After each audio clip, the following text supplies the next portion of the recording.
কি করবেন না করবেন কিছুই বুঝে উঠতে না পেরে শাহেদকে কল দিতেই তারা এখানে এসে হাজির হয়। শাহেদ মেডিসিন দেয়াতে এখন টেম্পারেচার একটু নিচে নামছে। নীলাও দুর্বল শরীরে কিছুক্ষণ আগে চোখ বন্ধ করেছে।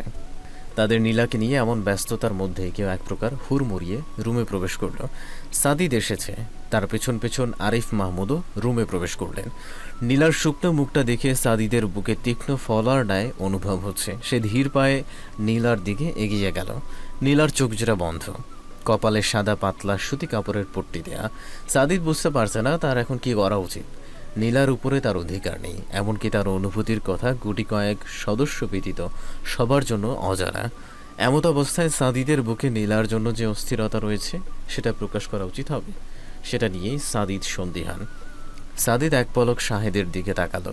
শাহেদের এদিকে খেয়াল নেই। সাদিদ লম্বা শ্বাস টেনে নিধির উদ্দেশ্যে বলল, ভাবিমণি সকালে কিছু খাওয়া হয়নি, কফি দিতে পারবে?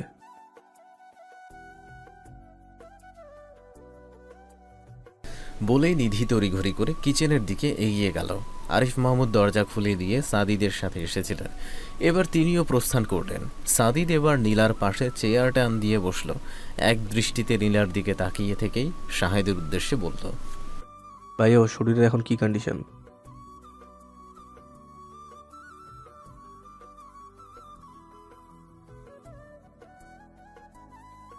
আমাকে জানানি কেন? শাহিদের শান্ত স্বরের মধ্যে যে প্রবল রাগ প্রকাশ পাচ্ছে, শাহেদের সেটা বুঝতে বিন্দুমাত্র অসুবিধা হচ্ছে না। আর সাদিদের এমন করাটাও অস্বাভাবিক নয়, কেননা শাহেদের যে নীলার প্রতি সাদিদের অনুভূতি অজানা নয়। তাই শাহেদ ভাইয়ের রাগ কমাতে স্বাভাবিক স্বরে বলে উঠল,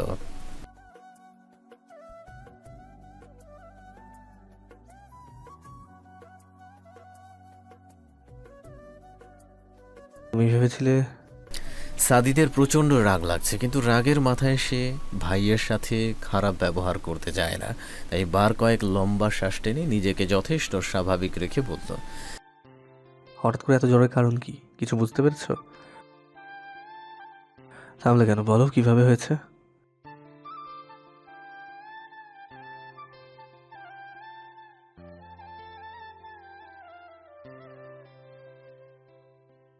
সাদিদ এক দৃষ্টিতে শাহেদের মুখের দিকে তাকিয়ে আছে। তার মুখের ভঙ্গিতে ভেতরের চলমান মনের অবস্থা ঠিক বোঝা যাচ্ছে না, কিন্তু ধীরে ধীরে মুখের কিঞ্চিত চমকিত ভাবটা কেটে গিয়ে রাগের আভাস ফুটে উঠল। শাহেদ তার দিকেই তাকিয়েছিল, তাই দ্রুত বলে উঠল,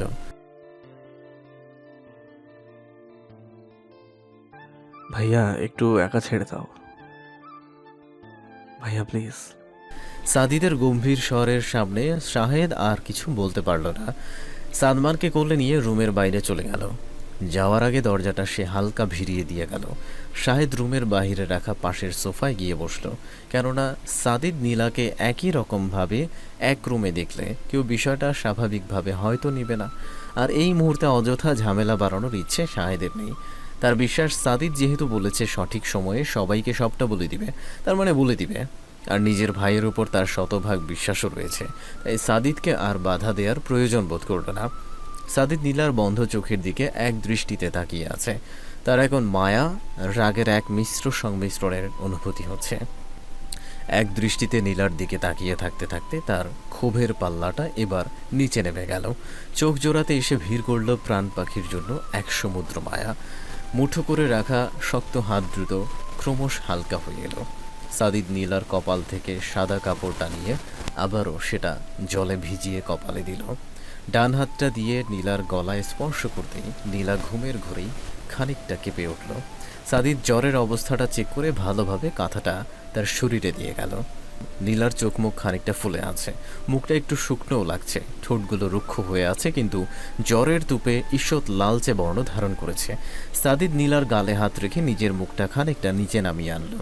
কপালের কাপড়টা সরিয়ে দিয়ে নীলার ছোট চুলগুলো মাথায় হাত বুলিয়ে পেছনের দিকে ঠেলে দিল। তারপর উষ্ণ ঠোঁট দুটো দিয়ে নীলার কপালে স্পর্শ করল। গভীর ভালোবাসায় প্রাণ পাখির কপালে দীর্ঘ চুমু খেলো। সাদিদের স্পর্শে নীলার ঘুমন্ত শরীরেও রক্তগুলো চলাচল দ্রুত হলো। নীলা চোখ খুলে তাকালো, মাথাটা ভার হয়ে আছে, খানিকটা ব্যথা করছে। সে চারপাশে নজর বুলালো, কিন্তু রুমের সে ব্যতীত আর কারো কোনো দেখা মিলল না। রুমের বাইরে থেকে নিধির আওয়াজ শোনা যাচ্ছে। নীলা দুর্বল শরীর নিয়ে উঠে বসতে গেলেই তার মধ্যেই নিধি দরজা ঠেলে রুমে ঢুকলো। নীলা উঠে বসতে চাইছে দেখে নিধি দ্রুত এগিয়ে এসে সাহায্য করল। নীলা উত্তর না দিয়ে অবাক চোখে নিধির দিকে তাকিয়ে আছে। নিধির হঠাৎ আগমন তার উপর কেমন প্রশ্ন করছে। নীলার মনোভাব বুঝতে পেরে নিধি এবার অভিযোগের স্বরে বলে উঠল,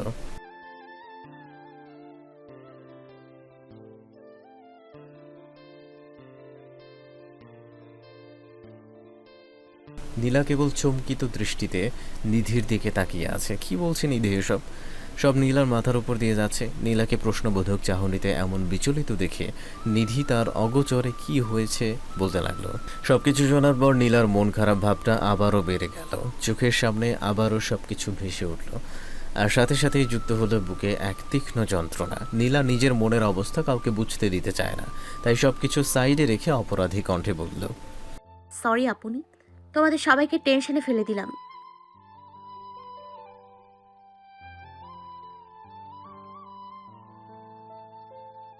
নিধি উঠে যাওয়ার জন্য দাঁড়াতেই নীলা তার পেছন থেকে তার হাত টেনে ধরল। ইতস্ততভাবে বলে উঠল, তুমি আসার আগে, না মানে এই রুমে কি কেউ? নীলার কথা না বুঝতে পেরে নিধি বলে উঠল,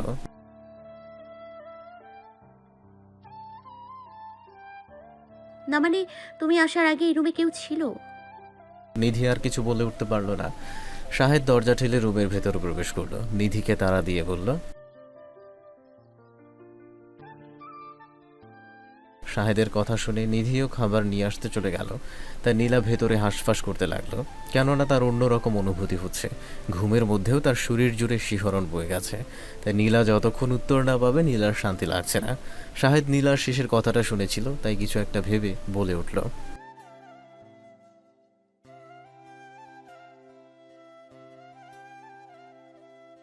না জিজু, এমনি। নীলা প্রসঙ্গ পাল্টালো। শাহেদের কথায় আশ্বস্ত হলেও মন তার অন্য কিছু বলছে। আচ্ছা, নীলার মন যা বলছে সেটা কি সঠিক হতে পারে? কোনোভাবে কি সে? নীলা নিজেকে ধমকালো। নিজের এমন বোকামি মার্কা ভাবনায় সে এখন নিজের ওপর প্রচণ্ড বিরক্ত। ছোট্ট সাদ নীলার বিছানায় তার গাড়ি দিয়ে খেলা করছে। নীলা হেলান দিয়ে বসে তার এসব দুষ্টুমি ভরা চঞ্চলতা দেখে মৃদু হাসছে। শাহেদ আবারও দুপুরে এখানে আসবে, তাই নিধি নার্গিস খাতুনের সাথে রান্নাঘরে সাহায্য করছে। আরিফ মাহবুবকে নীলা অনেকক্ষণ যাবৎ দেখছে না, হয়তো কোনো কাজে ব্যস্ত, তাই নীলাও আর খোঁজ করেনি। সাদের খেলা দেখতে দেখতেই নীলার আচমকা কিছু মনে হতেই মুখে আতঙ্ক ফুটে উঠল। দ্রুত সে বিছানা থেকে নামলো। মাথাটা একটু ব্যথা করছে, তারপরও নীলা দেয়াল ধরে বারান্দায় আসলো। এদিক ওদিক তাকিয়েও কাঙ্ক্ষিত জিনিসটা খুঁজে না পেয়ে নীলার চোখে মুখে ভয়ার্তের ছাপ ভেসে উঠল। কিন্তু কিনারা একটা ফুল গাছের টবের পেছনে নজর যেতেই নীলার মুখে হাসি ফুটে উঠল। সে এগিয়ে গিয়ে নিচু হয়ে সাদিদের ছবিটা হাতে তুলে নিল। ছবিটাতে বৃষ্টির পানি দেখে নীলার বুক ফেটে কান্না করতে মন চাইছে। গায়ের ওড়না দিয়ে ঝাপসা চোখে সে ছবিটা মুছতে লাগলো। ছবিটার এই অবস্থা দেখে কষ্টে যেন নীলার সমস্ত শরীর জ্বলে উঠছে। নীলাঞ্জনা? নীলার এমন অবস্থার মধ্যে পেছন থেকে খুব পরিচিত কারো গম্ভীর স্বরে নীলা আতঙ্কে পেছনে ফিরল। সাদিদের চেহারায় রাগ স্পষ্ট। নীলা দ্রুত ছবিটা ওড়নার পেছনে লুকিয়ে মাথা নিচু করল। এই অবস্থায় এখানে কি করো? নীলা উত্তর না দিয়ে এখনো মাথা নিচু করে আছে। সাদিদ হঠাৎ করে নীলার এত জড়তা বুঝে উঠতে পারছে না, তাই আবারও বলল, শরীর ভালো না তোমার, রুমে আসো। আপনি যান, আমি আসছি। সাদিদ নীলার আচরণে কিছুটা অবাক হলেও আর প্রশ্ন করল না, কিন্তু হঠাৎ নীলার দিকে তাকিয়ে বলে উঠল, তোমার হাতে কি? আমার থেকে কি লুকাতে চাইছো? নীলা এবার ভয়ার্ত চোখে সাদিদের দিকে তাকালো। সাদিদ তার হাতের দিকে তাকিয়ে আছে, তাই দ্রুত ডানে বামে মাথা নেড়ে বলল, কই কিছু না, আমার হাতে। বলে নীলা আবারও ছবিটা ভালোভাবে ওড়নায় পেঁচিয়ে নিল। সাদিদ ধীর পায়ে নীলার দিকে এগিয়ে আসতে লাগলো, আর নীলা ধরা পড়ে যাবার ভয়ে পা টিপে পেছনের দিকে যেতে লাগলো। বারান্দার দেয়ালে পিঠ ঠেকে যেতে নীলা আতঙ্কিত দৃষ্টিতে সাদিদের দিকে তাকালো। ততক্ষণে সাদিদ তার নিকটে চলে এসেছে। নীলার শরীর মৃদু কাঁপতে লাগলো। সাদিদের কাছে সে নিজের অনুভূতি প্রকাশ করতে চায় না। তার ধারণা সাদিদ তাকে ভালোবাসে না, সে শুধু নীলাকে কষ্ট দিয়েছে। অতীতে কষ্ট দিয়েছে নিজের স্পর্শ দিয়ে, আর বর্তমানে কষ্ট দিচ্ছে অনুভূতিগুলো দিয়ে। তাহলে নীলা কেন নিজের অব্যক্ত অনুভূতি তাকে জানাবে? সাদিদ এগিয়ে এসে নীলার দিকে দুই হাত বাড়িয়ে তাকে স্পর্শ না করেই নিজের বাহু বন্ধনে আটকে দিল। নীলা মুখ ঘুরিয়ে চোখ বন্ধ করে ফেলেছে। তার নিঃশ্বাসের আওয়াজ সাদিদের কর্ণকুহরে স্পষ্ট শোনা যাচ্ছে। সাদিদ নিঃশব্দে মৃদু হাসল, তারপর আচমকা সে নিচু হলো। সাদিদের তপ্ত নিঃশ্বাস জামার ওপর দিয়েও নীলার পেটে গিয়ে লাগছে। নীলা সর্বশক্তি দিয়েও যেন চোখ খুলতে পারছে না, আর না দূরে এখান থেকে চলে যেতে পারছে। তাই ডান পায়ের পাতা দিয়ে বাম পা শক্ত করে চেপে ধরেছে। কিছু মুহূর্ত পর সাদিদ উঠে আসলো, নীলার বন্ধ চোখের দিকে তাকিয়ে নিঃশব্দে হাসলো। তারপর নীলার চোখের সামনে তুড়ি বাজিয়ে বলে উঠল, এই যে হ্যালো, দিন দুপুরে ঘুমিয়ে গেলে নাকি? সাদিদের কণ্ঠস্বরে নীলা এবার চোখ খুলে তাকালো। লজ্জা, অস্বস্তি সবকিছু তাকে জেঁকে ধরেছে। নীলার এমন অবস্থার মধ্যেই সাদিদ তার মুখের সামনে নিজের হাত এনে বলল, প্রজাপতি। নীলা এবার স্বাভাবিক হয়ে সাদিদের হাতের দিকে তাকালো। সাদিদ একটা ছোট্ট প্রজাপতি ধরে রেখেছে। নীলার মুখে ঈষৎ হাসির রেখা ফুটে উঠতেই সাদিদ বলে উঠল, ছোটবেলায় একটা কথা শুনেছি, প্রজাপতি ঘরে আসে নাকি দুটো অর্থ বহন করে। এক হলো নতুন অতিথি, আর দুই হচ্ছে বিয়ে। বদলত নতুন অতিথি তো আসার কোনো লক্ষণ দেখছি না, তাহলে কি বিয়ে? বলেই সাদিদ ভ্রুজোড়া নাচালো। নীলা হতবিহ্বল দৃষ্টিতে সাদিদের মুখের দিকে তাকালো। কি বলল সাদিদ, আর তার মুখের সে হাসি, এগুলোর অর্থ কী? সাদিদ নীলাকে এমন অস্থিরতায় ফেলে রুমের দিকে এগিয়ে গেল, আর নীলা এখনও বাকরুদ্ধ হয়ে দাঁড়িয়ে। সে না এই ছেলেকে বুঝতে পারে, আর না তার মুখ নিঃসৃত বাক্য। ধোঁয়াশার অপর নাম হিসেবে সে সাদিদ ইবনে শাহরিয়ারকে ন্যস্ত করল। ভাওয়াল রিসোর্টের উদ্দেশ্যে পদ্মালয়ার সামনের বড় রাস্তাটা এসে সবাই উপস্থিত হয়েছে। রিসোর্টটা গাজীপুরে অবস্থিত বিধায় তারা বেশি লেট করেনি। সকাল সকালই সবাই রওনা দেবার প্ল্যান করেছে, নতুবা জ্যামে আটকে অবস্থা খারাপ হয়ে যাবে। তাই হালকা নাস্তা খেয়েই সকাল 7টার মধ্যে সবাই এখানে উপস্থিত। 18 সিটের এসিযুক্ত মিনি বাসে সকলের যাত্রা নিশ্চিত করা হয়েছে। নিজস্ব গাড়ি হলে সবাই ভাগাভাগি হয়ে আলাদা হয়ে যাবে, আর সেই জন্য হয়তো পিকনিক টাইপ ফিলিংসটাও পুরোপুরি আসবে না। তাই এই ভিন্ন উদ্বেগ। নীলা এদিক ওদিক দৃষ্টি রেখে মায়ের পেছনে ভয়ার্ত মুখে দাঁড়িয়ে আছে। নিজের সম্পূর্ণ অনিচ্ছা সত্ত্বেও তাকে গাজীপুর যেতে হচ্ছে। শুধু মাকে একবার বলেছিল সে যাবে না, তৎক্ষণাৎ মায়ের বকা শুনতে হয়েছে। নীলাকে ইচ্ছামতো ঝেড়ে তিনি শান্ত হয়েছেন। নীলার বিরক্তি আকাশ ছোঁয়া। সে বুঝে উঠতে পারছে না সাদিদ সহ তার বন্ধুরা রিসোর্টের শেয়ার কিনুক বা রিসোর্ট ভেঙে ফেলুক, তাতে নীলার কি? তাকে কেন টইটই করে সেখানে যেতে হবে? কিন্তু নীলার মনের এই দুঃখটা কেউ বুঝল না। বাবাকে বলেও লাভ বিশেষ করতে পারেনি। সাদিদ তাদের কি জাদুটনা করেছে আল্লাহ মালুম। এই ছেলের কথা শুনলেই তারা গোলে পুরোপুরি বরফ। তাই জোরপূর্বক ইচ্ছার বিরুদ্ধে টেনে হিচড়ে নীলাকে গাজীপুর নিয়ে যাওয়া হচ্ছে। মূলত কথা হচ্ছে, নীলার রিসোর্টে যেতে কিন্তু কোনো প্রবলেম নেই, বরং সে ঘোরাঘুরি বেশ পছন্দ করে। তার একমাত্র প্রবলেম হচ্ছে সাদিদকে নিয়ে। সেদিনের পর থেকে আজ প্রায় 6 দিন যাবৎ সে সাদিদকে সম্পূর্ণ এড়িয়ে চলেছে। রাগ কিংবা ভয় নয়, লজ্জায়। নিজের অনুভূতির নাম জানার পর থেকে নীলা এখন সাদিদের মুখোমুখি হতে পারছে। এক ঝাঁক লজ্জা এসে তাকে ঘিরে ধরেছে। কেবল লজ্জায়ও সীমাবদ্ধ নয়, আরও আছে সাথে চাপা দীর্ঘ নিঃশ্বাস। ভালোবাসার মানুষের ভালোবাসা না হতে পারার দীর্ঘ নিঃশ্বাস। সব মিলিয়ে নীলা সাদিদের সম্মুখীন হতে চায় না। বিগত কয়েকদিন সাদিদ তাদের বাসায় বেশ কয়েকবার আসলেও নীলা নানা অজুহাতে তার সামনে একবারও আসেনি। কিন্তু আজ তাকে সাদিদের মুখোমুখি হতেই হবে, আর নীলা সেটা চায় না।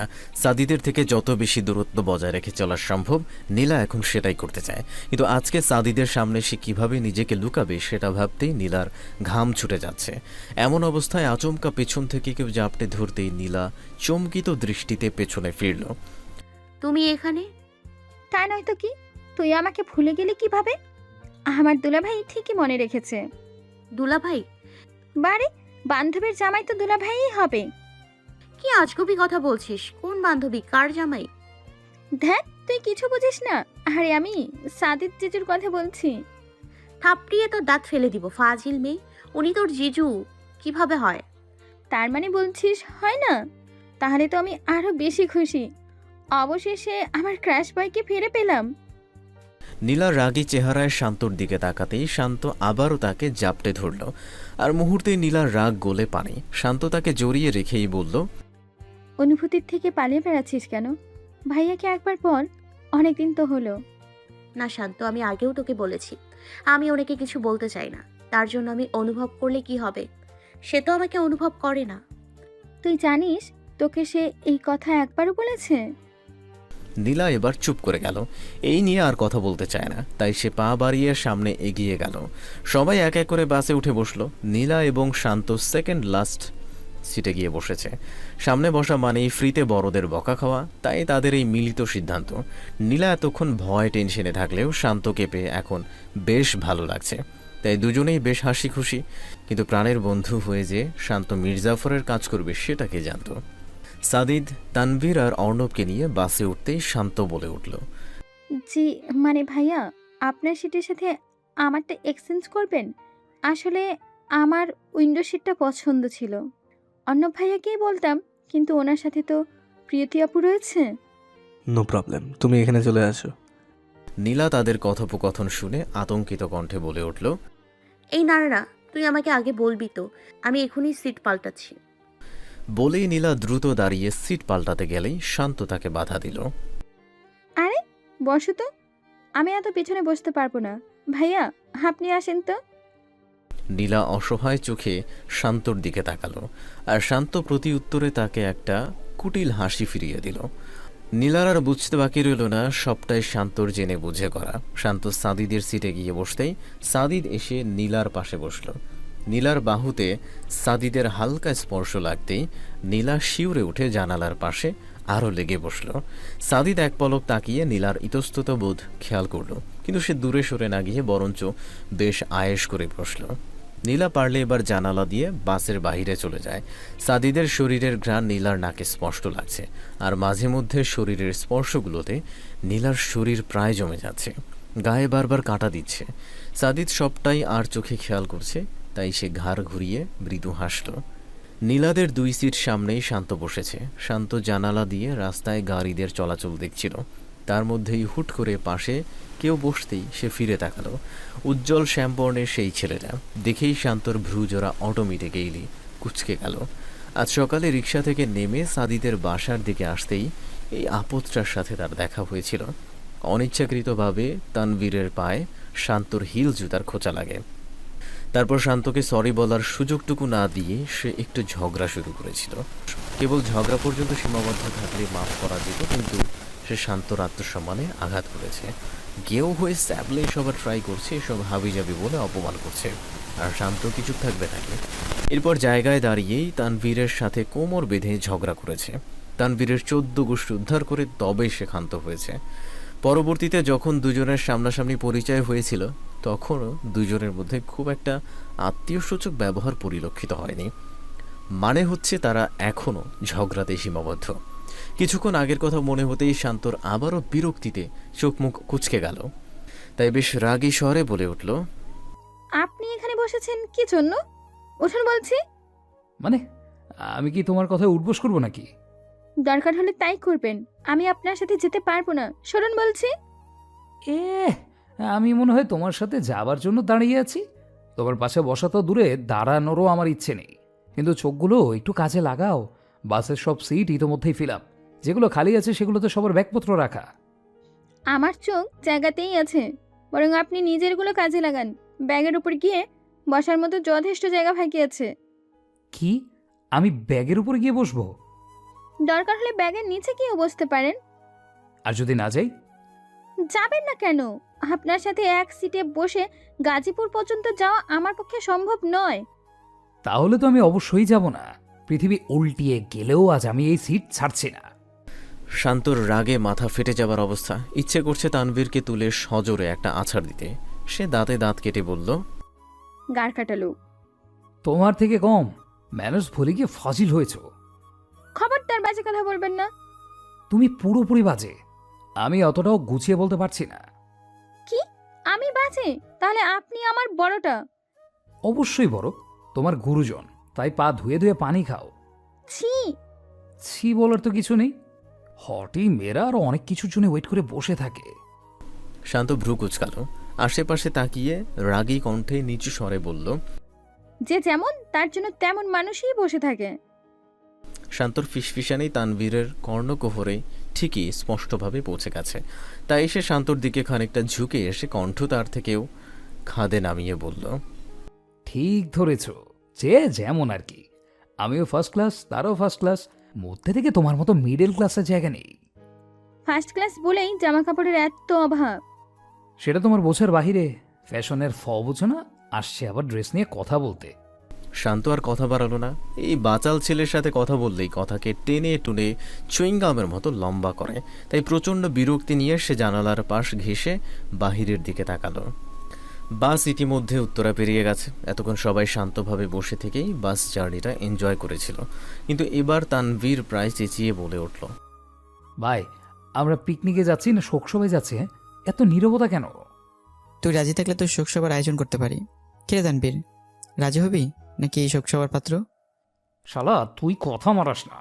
প্রিয়কে পায়া তো বাসের মধ্যে অন্দরমহলে ঢুকে যাইতেছস। ফ্যামিলি পিকনিকে যেতেছি না তোদের রঙ্গলীলা দেখতে? হ্যাঁ, বাসে উপস্থিত বড়দের সামনে তানভীরের এমন লাগাম ছাড়া কথায় নীলা শান্ত কেসে উঠল। বড়দের অনেককে ইতস্তত বোধ করতে দেখে সাদিদ এগিয়ে এসে তানভীরের পিঠে জোরে চাপড় বসালো। আর আমি মুখ সামলাতে পারিস না? দোস্ত, আর একটু জোরে লাগা, পারলে হেতের মুখটাই লাগা। শালা তুই মাঝখান থেকে কথা কইলে ধাক্কা দিয়ে ফালাই দিব।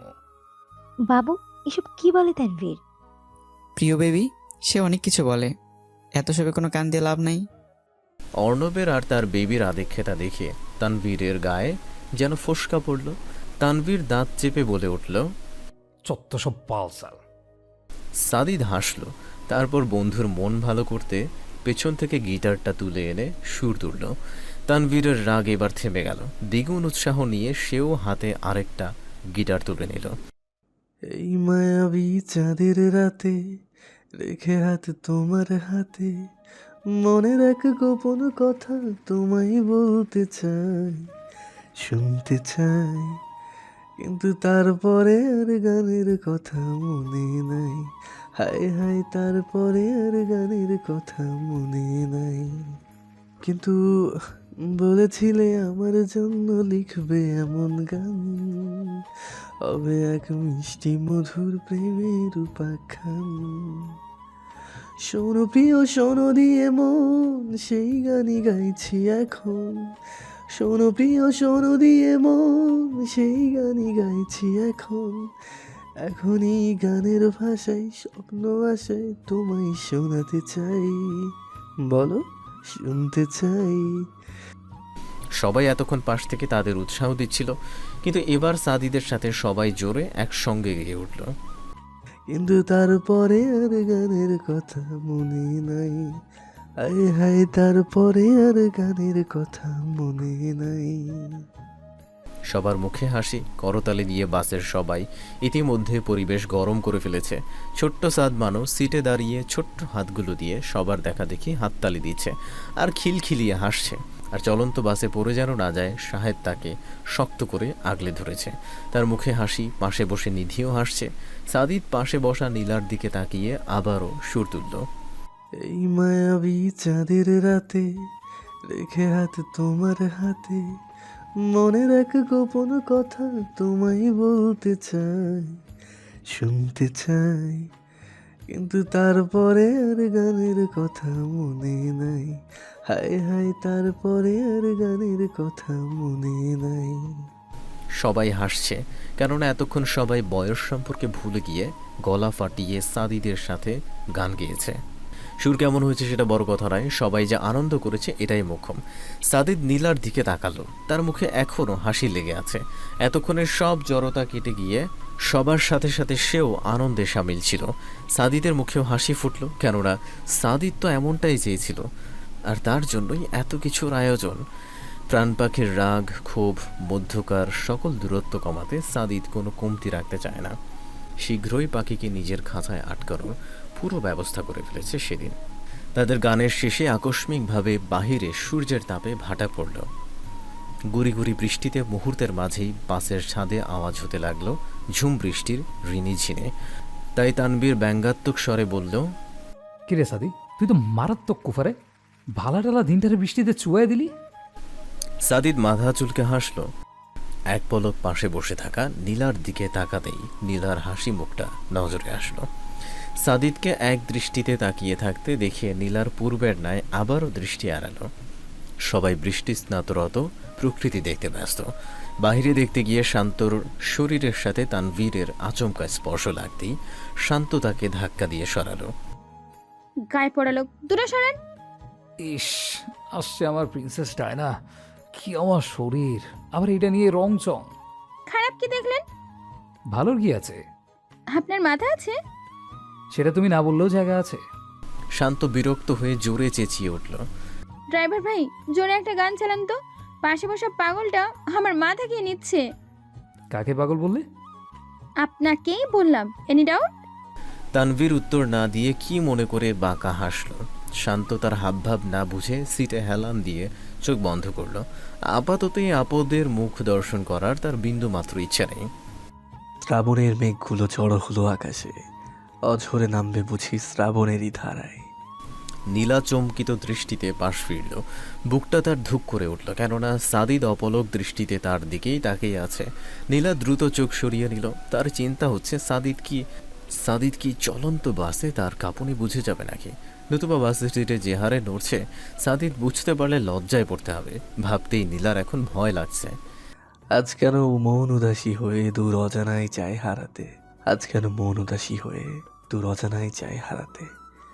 কবিতার বই সবে খুলেছি, হিমেল হাওয়ায় মন ভিজেছে, জানালার পাশে চাপা মাধবী বাগান বিলাসী হেনা দুলেছে। আজ কেন মন উদাসী হয়ে দূর অজানায় চায় হারাতে, আজ কেন মন উদাসী হয়ে দূর অজানায় চায় হারাতে। এত অস্থিরতায় বুঝি থাকা যায়? নীলার ইচ্ছা করছে এই মুহূর্তে শান্তর মাথায় জোরে একটা ইট ফাটাতে। তার জন্যই নীলার এখন এই অবস্থা। এমনিতে এসব গানের সমস্যা না হলেও সাদিদ পাশে থাকায় নীলা কোনোভাবেই নিজেকে ঠিক রাখতে পারছে না। তাই কিছু না পেয়ে সে পানির বোতলটা হাতে তুলে নিল। কিন্তু এখানে বিপত্তি ঘটল।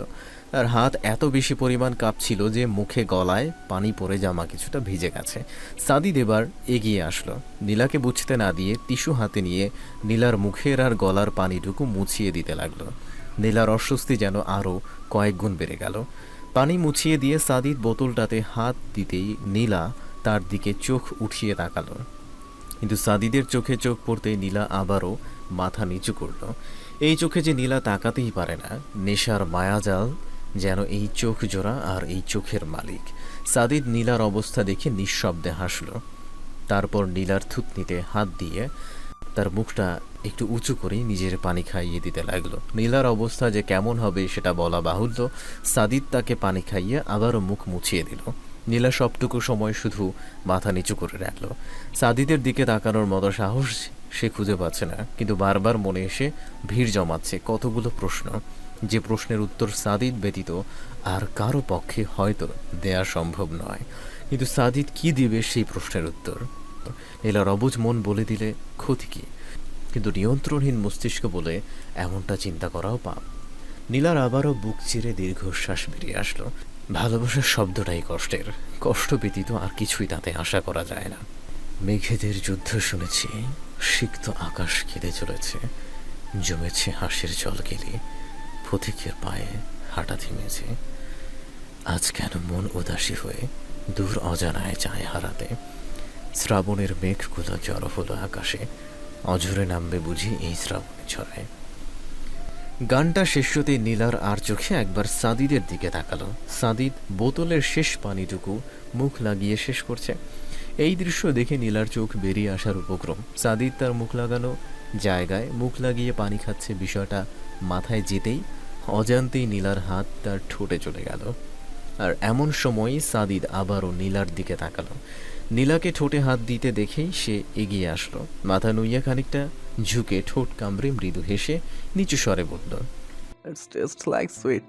কিন্তু পানির স্বাদটা এমন হওয়ার কথা নয়। কিছু মিশিয়েছ নাকি ঠোঁটের মিষ্টি পানিতে দিয়ে দিয়েছ? নীলা সাদিদের এমন কথায় লজ্জায় কুকড়ে গেল। কী সব বলছে সাদিদ, কিন্তু তার এমন করার অর্থ কী? সাদিদকে বড্ড অদ্ভুত লাগছে নীলার। ক্রমশ যেন নিজের চারপাশে নতুন বেড়াজাল তৈরি করছে সে। নীলা তাকে এক মুহূর্ত বুঝে উঠলেই পর মুহূর্তেই সম্পূর্ণ নতুন রূপে সে ধরা দিচ্ছে। এত অদ্ভুত কেন ছেলেটা? গাজীপুরের বড়ইপাড়ার মির্জাপুর ইউনিয়নের নলজানি গ্রামে নির্মিত সুবিশাল নান্দনিক রিসোর্টটির সামনে এসে বাস থামতেই সবাই এক এক করে নিচে নামতে লাগলো। কিন্তু বিপত্তি ঘটল সাদিদকে নিয়ে।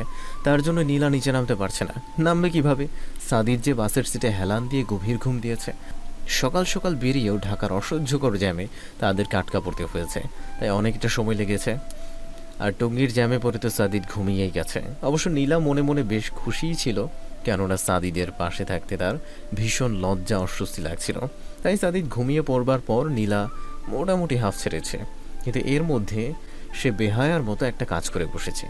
সে এতক্ষণ সাদিদের ঘুমন্ত মুখটায় এক দৃষ্টিতে খুঁটিয়ে খুঁটিয়ে দেখে গিয়েছে। সজাগ কালে ইচ্ছা থাকলেও নীলার এই চোখের দিকে তাকাতে পারে না, তাই ঘুমের মধ্যে এক প্রকার অ্যাডভান্টেজ নিয়েছে। বলতে গেলে লুকিয়ে ভালোবাসার মানুষকে প্রাণ ভরে দেখার অ্যাডভান্টেজেস।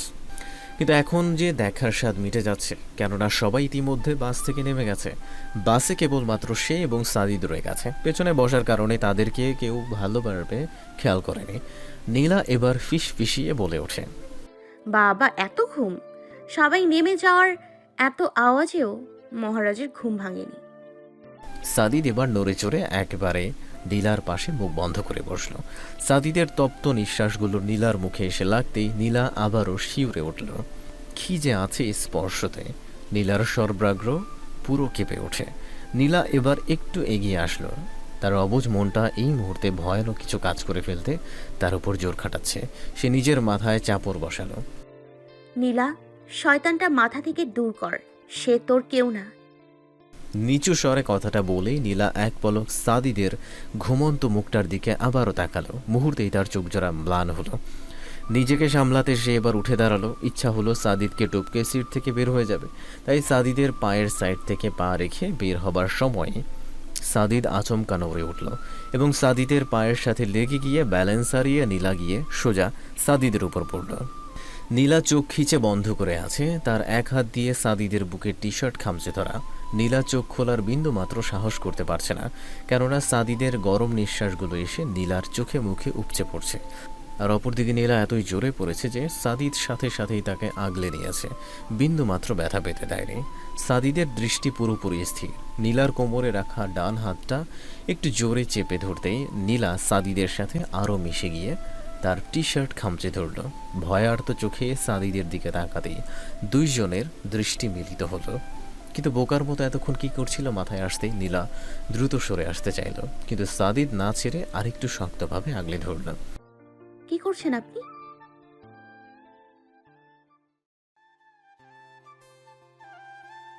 নীলা এবার ফেসে গেল। পরিস্থিতি সামলাতে চাইছিল সাদিদের দিকে তীরটা ছুটে দিতে, কিন্তু সাদিদ একেবারে জায়গা মতো প্রশ্ন করেছে। নীলা দ্রুত সাদিদের থেকে সরে আসতে চাইলে সাদিদ আবারও তাকে আটকে দিল। প্রশ্নের উত্তর না দিয়ে কোথাও যেতে পারবে না। কি হচ্ছে এটা? ছাড়ুন আমাকে। Answer my question first, then go whatever you wish. আসলে আমি ইচ্ছে করে বসিনি, যাওয়ার সময় আপনার পায়ে লেগে পড়ে গিয়েছি। সাদিদ এবার নীলাকে আস্তে করে ছেড়ে দিল। ছাড়া পেতেই নীলা দৌড়ে নিচে নামলো। কি একটা পরিস্থিতিতে ফেসেছিল ভাবতেই তার বুক ধুকপুক করছে। অপরদিকে সাদিদের মুখে রহস্যময় হাসি। নীলার পিছু পিছু সেও মাথা চুলকে নিচে নেমে গেল। রিসোর্ট দেখে সবারই ক্লান্তি দূর হলো। অসাধারণ সুন্দর সুইমিং পুল, ইউরোপিয়ান ডিজাইনের কটেজ, সবুজে ঘেরা পরিবেশ এবং সব রকম আধুনিক সুযোগ সুবিধা সম্পন্ন এই রিসোর্টটা সত্যি মুগ্ধকর। ঢাকার মধ্যে এমন একটা রিসোর্ট ক্লান্ত শহরের জীবনের ব্যস্ততাগুলো ভুলিয়ে দিতে সক্ষম। হাতে আছে অল্প সময় আর একটু নিরিবিলি পরিবেশের রিল্যাক্সের জন্য অবশ্যই আসা যায়। সাদিদ বাবা, সত্যি রিসোর্টের পরিবেশটা খুবই সুন্দর। Thank you uncle. অ্যাকচুয়ালি এই জন্যই আমরা শেয়ারগুলো কিনতে চেয়েছি। ঢাকার আশেপাশে রিল্যাক্সের জন্য বাউওয়াল রিসর্টটা আমার পছন্দের তালিকায়। তাই যখন অফারটা পেলাম আমরাও এক কথায় রাজি হয়ে গেলাম।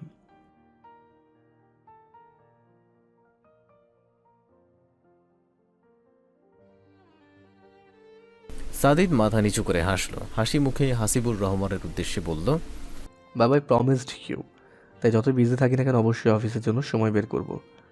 হাসিবুর রহমান ছেলের কথায় খুশি হলেন, কিন্তু সেটা প্রকাশ করলেন না। সবাই জার্নি করে এসে ফ্রেশ হতে চলে গেল। সাদিদরা তাদের থাকার জন্য 3টা 1 বেডরুমের ভিলা এবং 2টা 2 বেডরুমের স্যুট নিয়েছে। নীলা, শান্ত আর প্রিয়তি 3 যুবতী 2 বেডের 1 ভিলাতে নিজেদের ব্যাগপত্র নিয়ে হাজির। শান্ত নরম তুলতুলে বিছানায় গা এলিয়ে দিয়ে বলল, দোস্ত বলতেই হচ্ছে সাজিদ জি না, মনে ভাইয়ার জবাব নেই। লা জবাব চুম্বন পুরুষ। চুম্বন পুরুষ? এটা আবার কি নাম সম্বোধন শান্ত?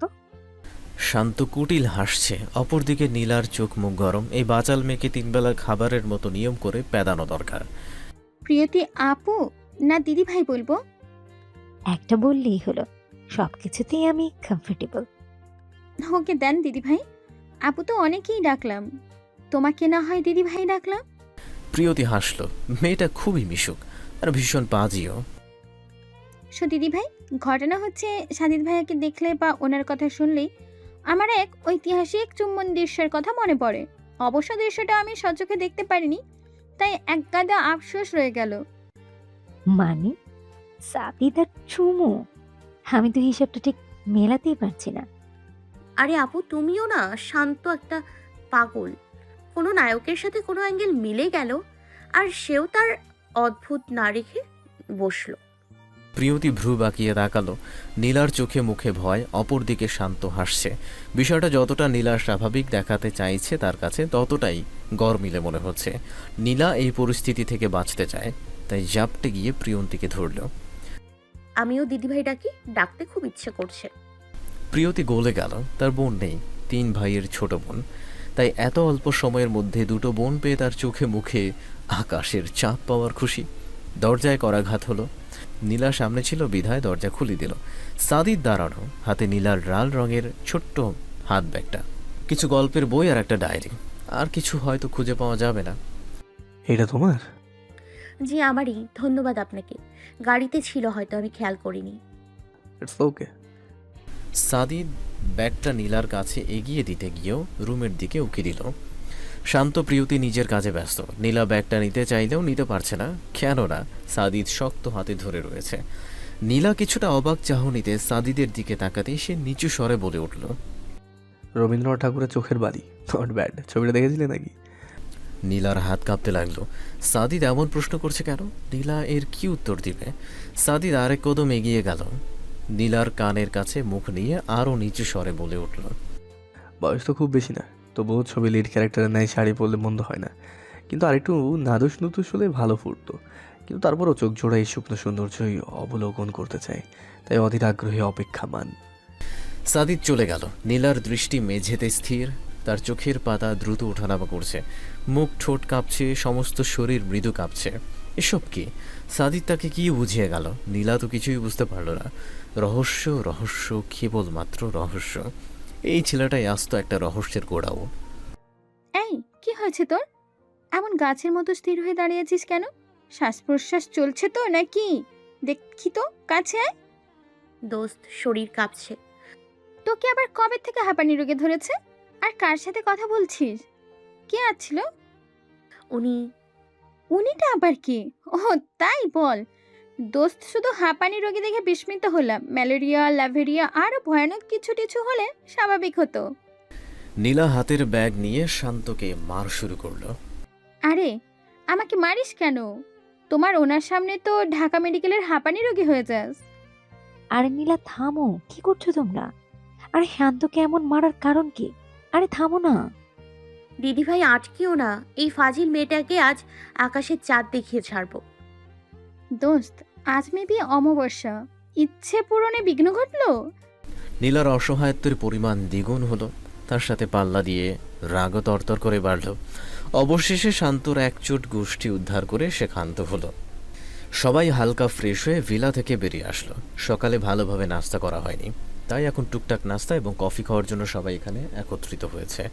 নীলা ফ্রেশ হয়ে হালকা সবুজ আর সাদা মিশেল একটা কুর্তি আর তার সাথে লেডিস জিন্স পরেছে, গলায় ফ্লোরাল একটা স্কার্ফ। সাদিদ তার আগে এসেছিল, তাই নীলাকে আসতে দেখে এবার সেদিকে দৃষ্টি স্থির করল। খুবই সাধারণ পোশাক, মুখে নেই কোনো কৃত্রিমতার ছাপ, তারপরও সাদিদের চোখে মুগ্ধতা। তারা 3 জন এসে চেয়ার ঠেলে টেবিলে বসলো। প্রিয়তিকে অর্ণবের পাশে বসতে দেখেই তানভীরের ভ্রু কুঁচকে এলো। অর্ণবের বাহুতে মৃদু ধাক্কা দিয়ে হালকা রাগের আভাসে ফিসফিসিয়ে বলল, অত ঘেঁষে ঘেঁষে গিয়েছে, হ্যাঁ? এদি কি দুনিয়ার একমাত্র গার্লফ্রেন্ড নাকি? আর বাকি সব মেয়েরা কি পোলা হয়ে গেছে? মুখ সামলা তানভীর। ভাই, তোমাদের এমন রংচং দেখলে আমার মুখ অটোমেটিক দৌড়াদৌড়ি করে। Shut up idiot.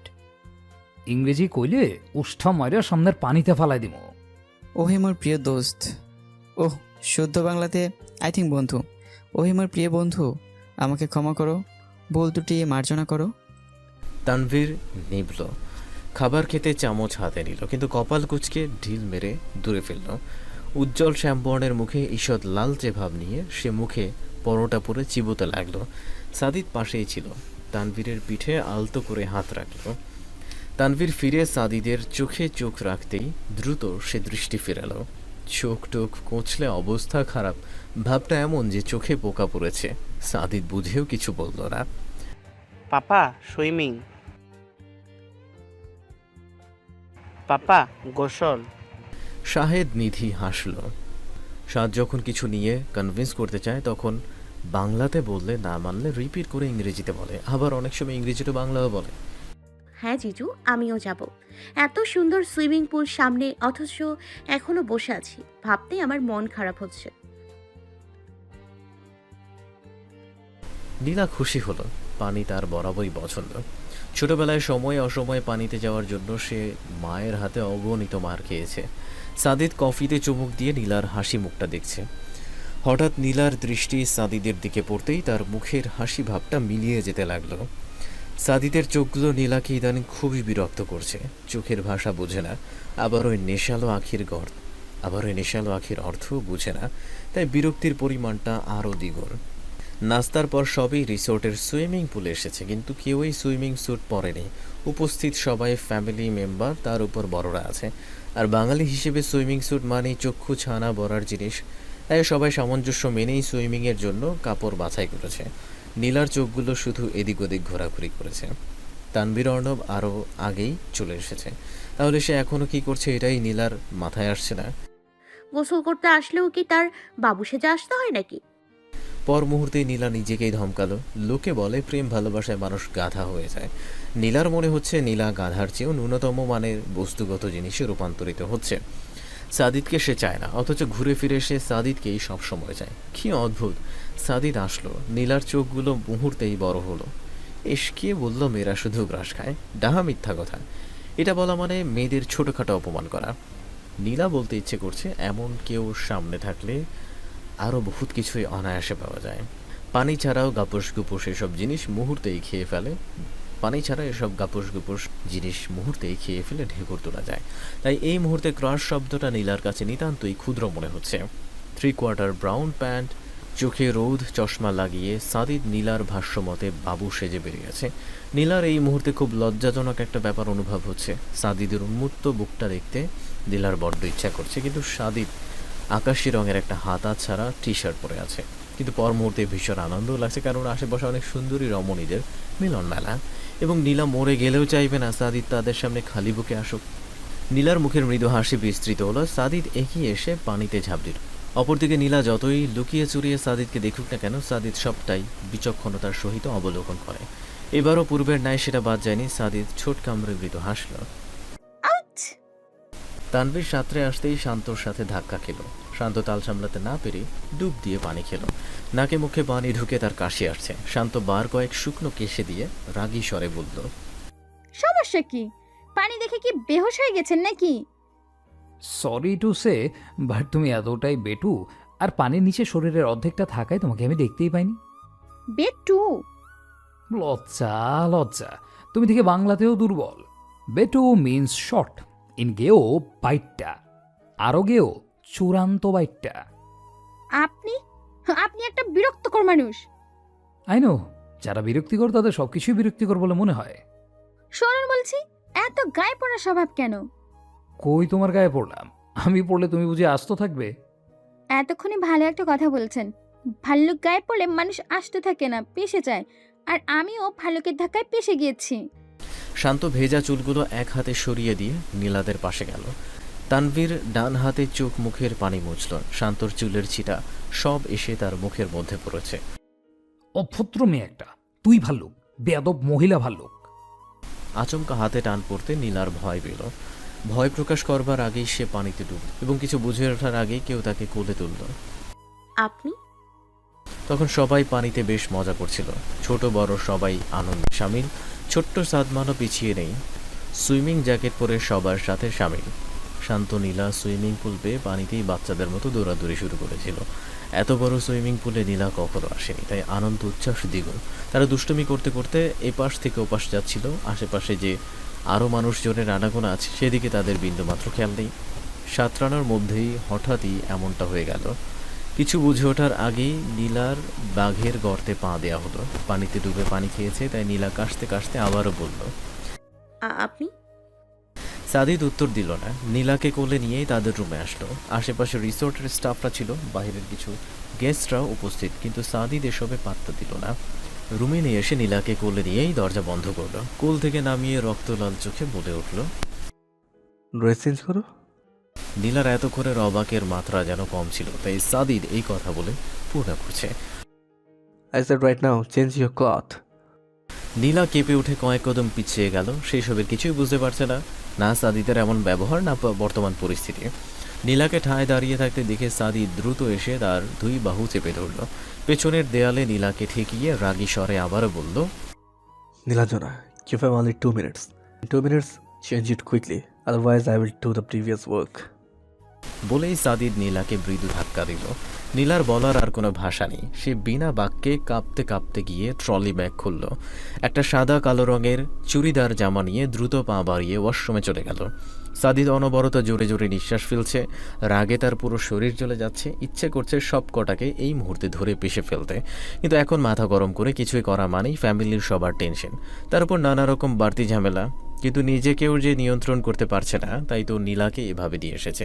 নতুবা সেখানেই ছেলেগুলো সে আধমরা করে ফেলত। Bast! How dare they? Sadid জোরে লাথি দিয়ে সামনের টুলটা দূরে ফেলল। ভেতরকার ব্রাকটা কোনোভাবেই কমাতে পারছে না। সুইমিং পুলে অনেকেই উপস্থিত ছিল। তাদের মধ্যে একটা মাঝবয়সী গ্রুপও ছিল। নীলা যথেষ্ট মার্জিত পোশাক পরে থাকলেও কয়েকটা ছেলে বারবারই খারাপ নজরে তার শরীরের দিকে তাকাচ্ছিল, কারণ তার শরীর ভেজা ছিল। সাদিদ তো সবসময় নীলাকেই দেখতে ব্যস্ত, তাই ছেলেগুলোর চোখের বিশ্রী দৃষ্টি সাদিদের চোখের আড়াল হয়নি, তাই নীলাকে এমন হন্তদন্ত হয়ে রুমে নিয়ে আসা হয়। নীলাকে হয়তো বললেও সমস্যা সমাধান হয়ে যেত, কিন্তু সাদিদের কি এসবে নজর আছে? রাগ যে তার আকাশ ছোঁয়া। দরজার আওয়াজে সাদিদ রক্তচক্ষু নিয়ে পেছন ফিরল।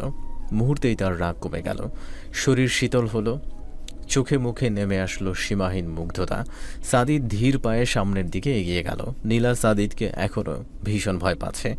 সে তো তখনকার সাদিদের অমন রাগের কারণটাই ধরতে পারছে না। নীলা সকালের পর থেকে সাদিদের সাথে একটাও কথা বলেনি, তাহলে এত রাগের কারণটা কি? সাদিদ একেবারে নীলার সামনে এসে দাঁড়ালো। নীলা মাথা নিচু করে আছে, শরীর এখনও তার মৃদু কাঁপছে। সাদিদ নীলার গালে হাত রাখল।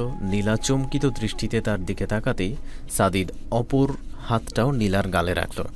নীলার মুখটা আঁচল ভরে ধরে এসে এক দৃষ্টিতে তার দিকে তাকিয়ে আছে। অপরদিকে নীলা ভয়ার্ত চোখে শুকনো ঢোক গিলছে। সাদিদ কি করতে চাইছে? সাদিদ নিজের মুখটা এগিয়ে দিল। নীলার বড় বড় করে রাখা চোখের পলক তাকিয়ে মৃদু হাসল, তারপর কপালে উষ্ণ স্পর্শ দিল। নীলার চোখ জোড়া অটোমেটিক্যালি বন্ধ হয়ে গেল। শরীরের রক্তের প্রবাহমান গতি বেড়ে গেল, হৃদস্পন্দন দ্রুত হলো। সাদিদ দীর্ঘ চুম্বন শেষে নীলার কপাল থেকে মুখ সরিয়ে আনলো। তার নিঃশ্বাসের ঘন শব্দ স্পষ্ট শোনা যাচ্ছে। নীলার কপালে কপাল ঠেকিয়ে বলল,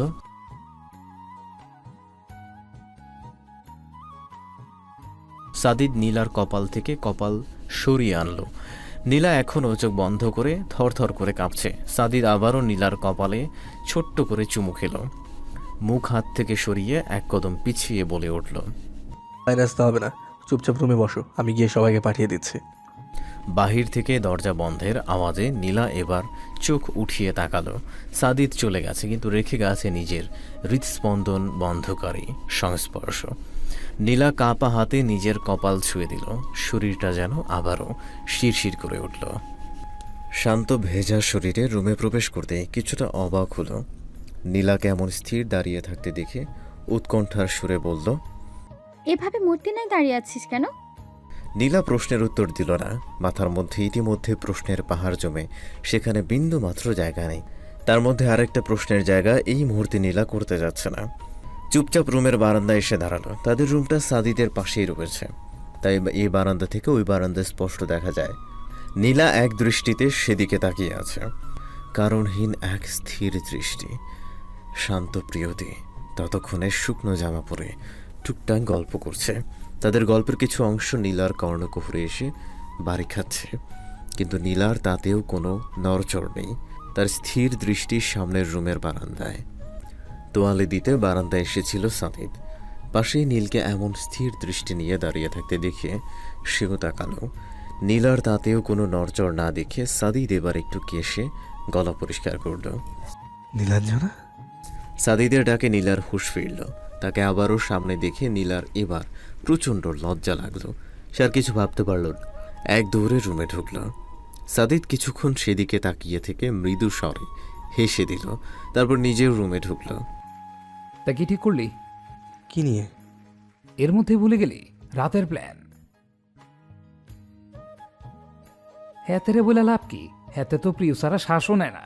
কোন দিন না জানি নিঃশ্বাস বন্ধ হয়ে মইরা যায়। এ তোর সমস্যা কি? সব কথার মধ্যে প্রিয় কাটানিস কেন? বিকজ সেই চুলকানি, তারা দেখলে আমার শরীর চুলকায়। অর্ণব থাম তো, সারাদিন খালি তোরা লাগালাগি করিস। আমি কি করলাম? সবসময় তো হ্যাঁ শুরু করে। হয়তো কি করতাম? হ্যাঁ দোস্ত চুপ কর, এমনিতেই আমার মেজাজটা খারাপ, তারপর তো ওদের এই ৯-৬ বিরক্ত লাগছে পুরো। কুল বয়ের হট হবার কারণ কি? Is everything okay? Not okay. যতক্ষণ আর সবগুলো তুলে আছাড় না দিতে পারছি ততক্ষণ শান্তি হচ্ছে না। যাক, অবশেষে এরা তাহলে আমার একটু নিস্তার পেলাম। নয়তো বা তোর প্রিয়সী তদারকিতে কাজ টাজ পেলে সময় সময় আমাদের দৌড়াতে হতো। ভালা কথা মনে কইছস। দে, এত বছরের বডিগার্ডগিরি সব টাকা ফেরত দে। মাসে মিনিমাম 20,000 ধরলেও লাখখানেক হয়ে যাবে। সাদিদ এবার মাথা চুলকে হাসল। বন্ধুগুলো মাথায় রাগ নিয়ে থাকতে দেয় না, এইটা সেটা বলে মেজাজ ঠিক করেই ছাড়বে। লাঞ্চের টাইমে আবারও সবার দেখা পাওয়া গেল। সাদিদ টেবিলে বসে এদিক সেদিক তাকাচ্ছে, কিন্তু নীলার কোনো ছায়া পর্যন্ত দেখা যাচ্ছে না। তাই খাওয়ার অজুহাত নিয়ে বলল, ভাবি মরি, নীলাঞ্জনা কোথায়? লাঞ্চ করবে না?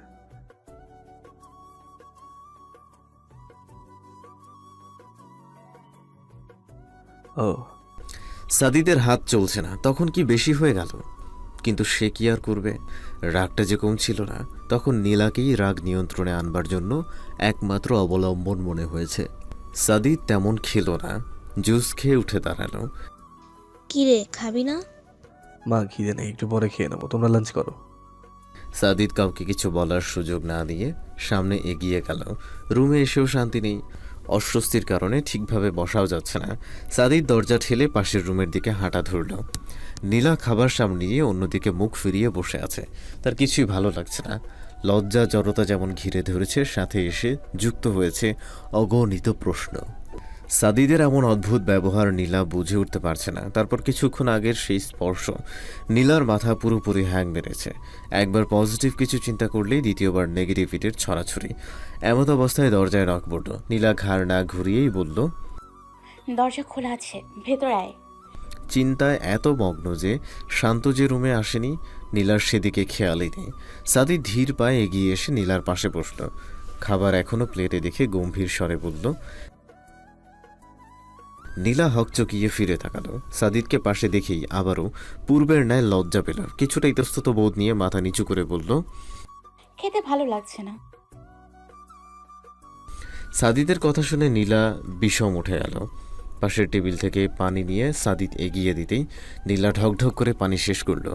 নীলার উত্তরের অপেক্ষা না করেই সাদিদ নিজে প্লেট হাতে নিল।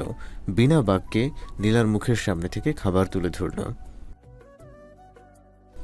নীলাও বিনা বাক্যে মুখে খাবার নিল। শখে বোধ হয় উপস্থিত জ্ঞান লোপ পেয়েছে। সাদিদই প্রথম বলল, সময় দিয়েছি বিধায় সারা জীবন পার করে দিবে? মানে? সাদিদ এক পলক মুখ উঠিয়ে নীলার দিকে তাকালো, কিন্তু উত্তর দিল না। চুপচাপ খাইয়া যাচ্ছে। নীলার মাথায় প্রশ্ন, মনে প্রশ্ন, এমনকি পেটেও হাজার রকমের প্রশ্নের গড়াগড়ি, কিন্তু কোনো উত্তর নেই। সাদিদ বিনা বাক্য খরচ করে প্লেটের সব খাবার শেষ করল। পানির গ্লাস মুখে তুলে দিতেই নীলা এবার গ্লাসে হাত রাখল। লজ্জা জড়তা ভুলে আবেগ মিশ্রিত কণ্ঠে বলে উঠল, উত্তর দিলেন না যে? কিছু কিছু প্রশ্নের উত্তর দেওয়া পাপ, সেসব উত্তর খোঁজ নিতে হয়। খোঁজ পাচ্ছি না।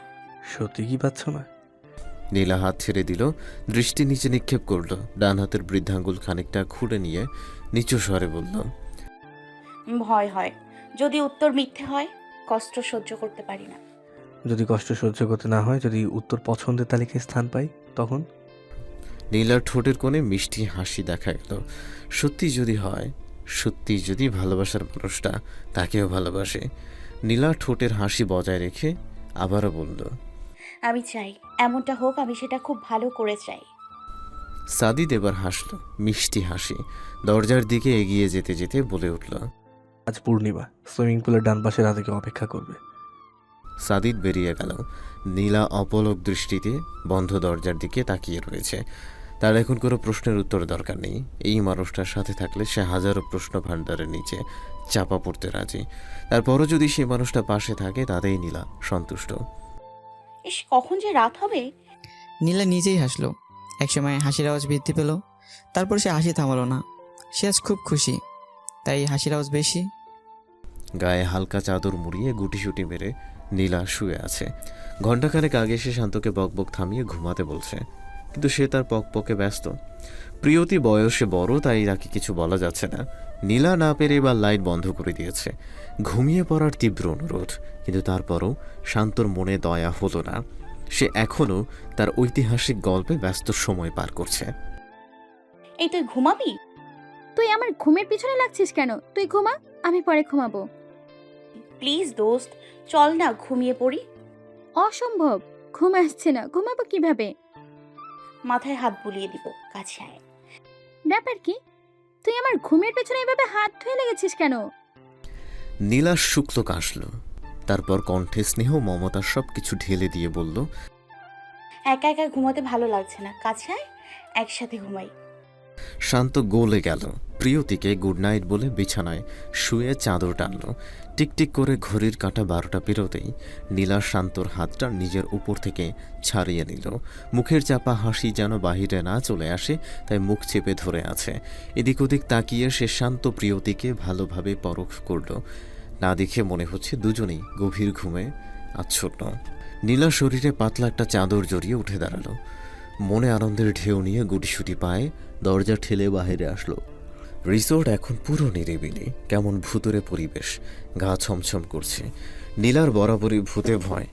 এই উন্নত মানের রিসোর্টে ভূত থাকে না, এমন হাজারটা সান্ত্বনা ইতিমধ্যে নিজেকে দেয়া শেষ। তারপরও মন মস্তিষ্ক ভয়ে জড়সড়। নীলা ভয়ার্ত চোখেই এদিক ওদিক তাকিয়ে সামনে এগিয়ে যেতে লাগলো। সুইমিং পুলের পাশে আসতে পেরে সে নিঃশব্দে হাসলো। এতক্ষণের ভয় ডর সব চলে গেছে। সাদিদ ডান পাশে বলেছিল, তাই ওই দিকে গেল, কিন্তু সাদিদকে দেখতে পেল না। এদিক ওদিক পর্যবেক্ষণ করেও যখন সাদিদের দর্শন পাওয়া গেল না, নীলার বুক চিরে তখন কষ্টের দীর্ঘশ্বাস বেরিয়ে আসলো।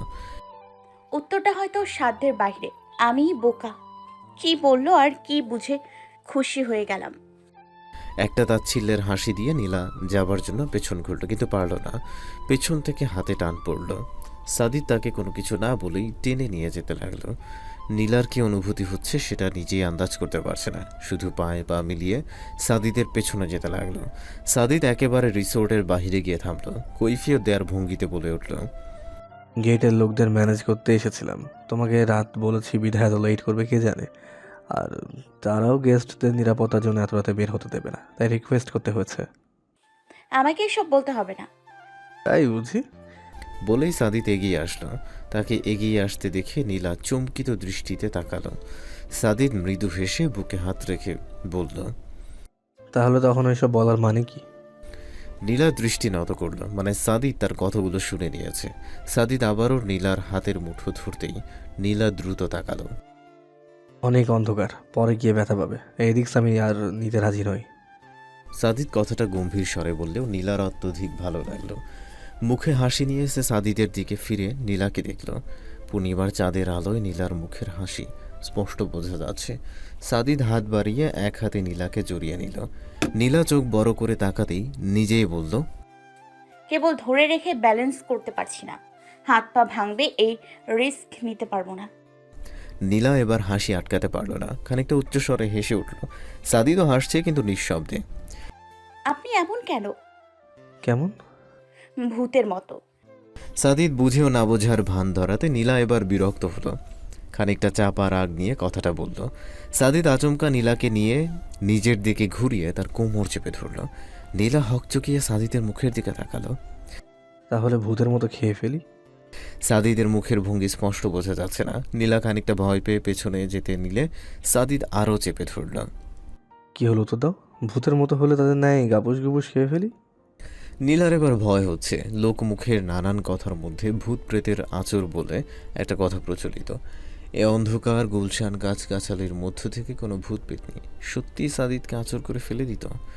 নীলার ভয়াতুর দৃষ্টি ক্রমশ বাড়তে লাগলো, কেননা সাদি তার দিকে নিজের মুখ এগিয়ে আনতে লাগলো। সে কি সত্যি নীলাকে আজ খেয়ে ফেলবে নাকি? প্লিজ আমাকে আমাকে খাবেন না। মুহূর্তেই নীলা ভাসমান অবস্থায় নিজেকে খুঁজে পেল।